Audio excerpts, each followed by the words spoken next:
March 15th, 2026 is the voting day for deputies of the 16th National Assembly and People's Councils at all levels.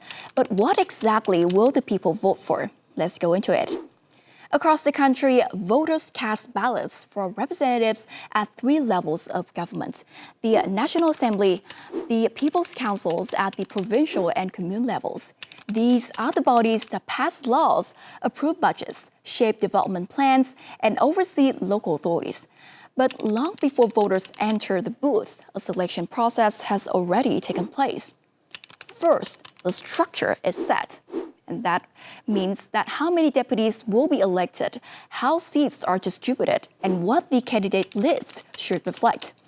The goal is balanced representation: women, young candidates, ethnic candidates, non-party members, and re-electing deputies. The list is designed to reflect society. Then comes review and consultation. Each potential candidate goes through multiple rounds of screening. Their qualifications are examined and their records are reviewed.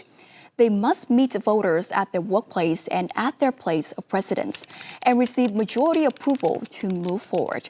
Only after passing these stages does a candidate appear on the official ballot.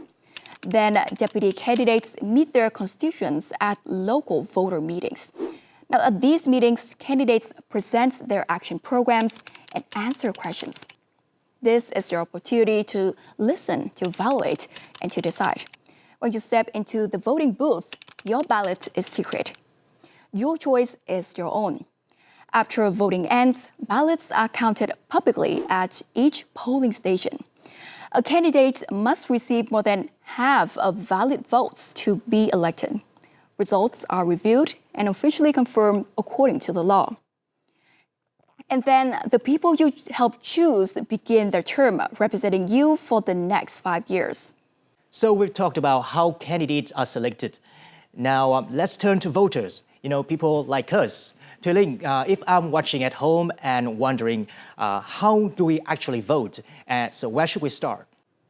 Well, the steps are quite simple, and you can actually go through all these processes with your electronic devices, like the tablet I'm holding here. And we'll start with checking your information. Now, the easiest way to do so is through the VNEID mobile app. Now, we will open the app, go to Other Services, select 16th National Assembly Voting, enter your passcode, and you will see your assigned polling station and the official candidate list for your constituency.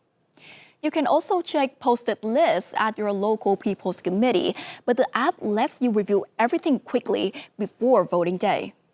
So, Ling, when I get to the polling station, what would happen?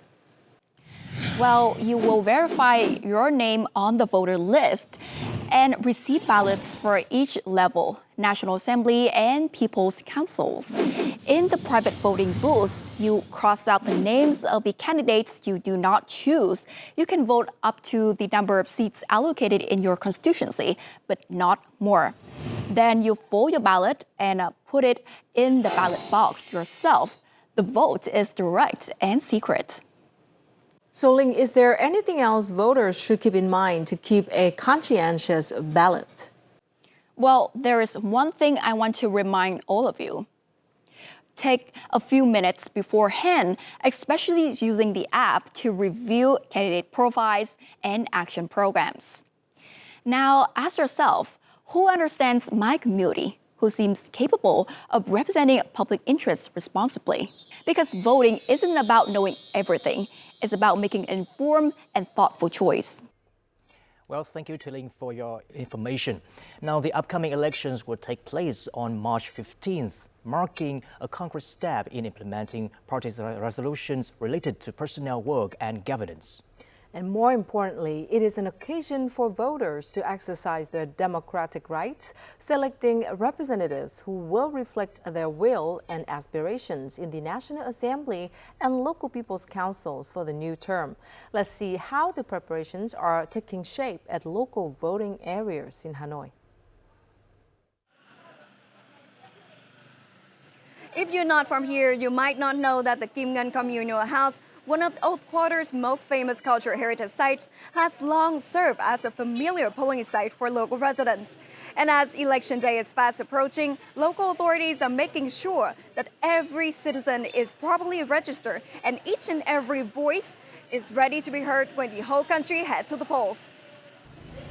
At Kim Ngan Communal House, voter lists are publicly displayed in accordance with the legal timeline, allowing residents to review their personal information and request corrections if needed. The venue itself reflects both tradition and civic responsibility. The public display of voter lists is conducted under the supervision of the Fatherland Front and local authorities, ensuring transparency and compliance with regulations. Most middle-aged and elderly voters come here in person to check the list, while younger voters tend to use the VNeID application. I find this combination very effective and reasonable, as it helps ensure the rights of all groups within the community. Corrections and updates are handled through close coordination between residential group leaders and local police officers. With around 3,000 registered voters, this polling unit in Myedo Ward was set up in December 2025 and began finalizing voter list pointings in mid-February. This year, voter lists and ballot cards are issued directly by local police according to the exact number of eligible voters, strengthening transparency. Since then, the unit has reviewed and updated voter data, publicly displayed voter lists and candidate biographies, and assigned staff to receive feedback and conduct outreach activities.